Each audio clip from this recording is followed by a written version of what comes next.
In episode 10, tensions grow higher now that Aegon is king and challenges the succession to the throne that Rhaenyra once had.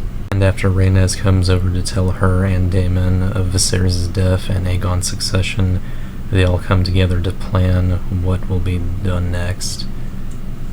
A bit later, Rhaenyra is about to give birth to her sixth child, and again insists on no help from the midwives, but this time the child dies, and they have to wrap it and burn it, just like her mother's child before in the first episode.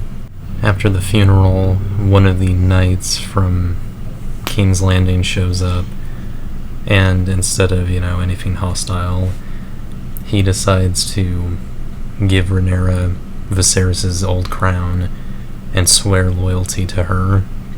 And just like episode 7, I believe, Daemon picks up the crown and places it on Rhaenyra's head, just like he did his brother.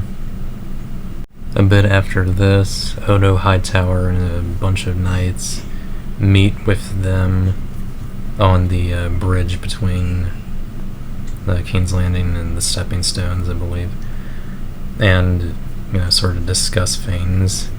He gives them an offer to stand down and swear loyalty to Aegon, and they will be pardoned, but Rhaenyra and Daemon don't really want to do that.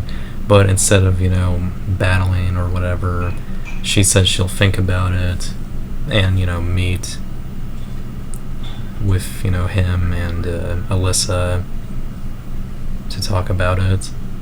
So that's that for that. Then when they go back to the planning room, I guess you could call it, it turns out that Corlys Velaryon is still alive after his supposed death in the last couple of episodes, and he's ready to help Rhaenyra, already, having a fleet of ships, near some part of the sea, ready to sort of help blockade any forces from Aegon, or at least, any of the forces in King's Landing specifically. Then a while later, Rhaenyra decides to send her two sons, Jacaerys and Lucerys, both to send messages to two separate places, asking for help from both House Stark and House Baratheon, I think she calls them. And then they do as, are asked, and hop on their dragons and go to those two places. After that, we focus on the younger of the two, Lucerys, who goes to, I think it's called Stormfell, to meet with House Baratheon, giving the message. He meets up with them, but it turns out that Prince Aemond is there and was already making a deal, wanting to marry one of Baratheon's daughters. And when he asks Lucerys, which daughter would you marry, he's like, oh yeah, I'm already married, so there's basically no deal. And before Luce can really leave, Aemond kind of wants revenge for his eye, just like, episode 7, just like his mom. And he wants to, fight Lucerys and take his eye, but Baratheon's like, yeah, no blood in my palace.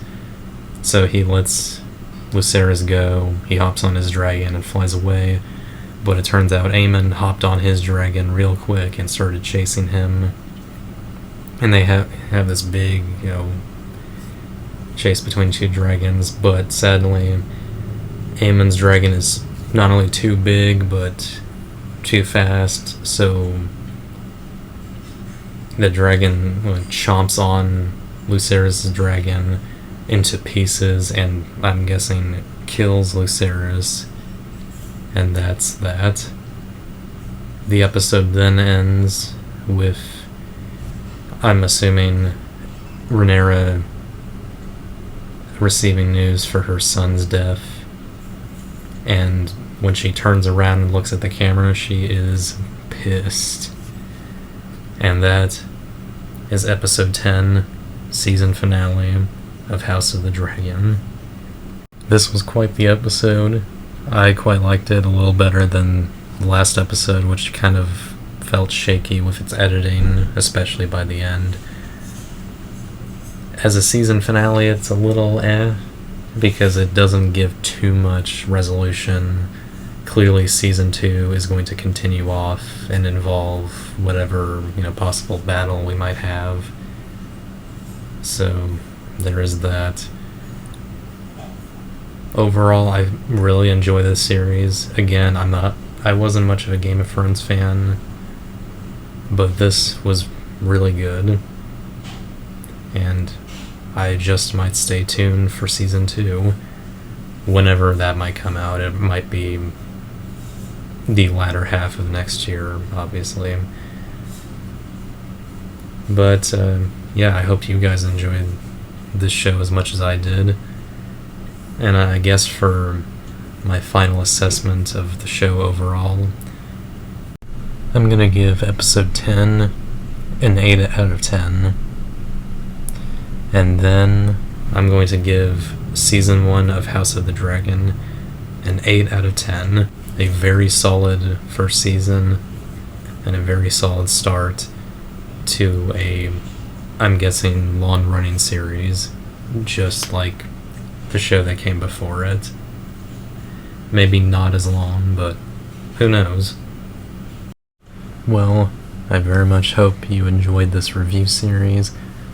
I'm excited to see what season 2 of House of the Dragon has in store, and I'll hope you stay tuned for more videos on that. In the meantime, have a good day. Goodbye.